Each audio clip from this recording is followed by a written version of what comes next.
మలయాళ చిత్ర పరిశ్రమలో మహిళలపై వేధింపులకు సంబంధించిన జస్టిస్ హేమ రిపోర్ట్ ని నటి సమంత స్వాగతించారు. కేరళలో WCC చేస్తున్న కృషిపై ప్రశంసలు కురిపించారు. తెలుగు సినీ పరిశ్రమలోనూ అలాంటి చర్యలు తీసుకోవాలని తెలంగాణ ప్రభుత్వానికి విజ్ఞప్తి చేశారు. సోషల్ మీడియాలో ఈ వ్యవహారంపై సమంత పోస్ట్ చేశారు.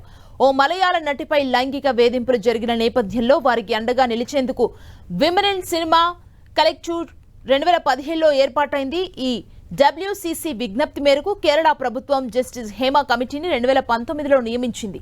ఇటీవల వెలువరించిన ఆ కమిటీలో నివేదికలో విస్తుపోయే విషయాలు వెలుగులోకి వచ్చాయి. అదే తీరుగా టాలీవుడ్లోనూ 2019లో ది వాయిస్ ఆఫ్ విమెన్ ఏర్పాటైంది.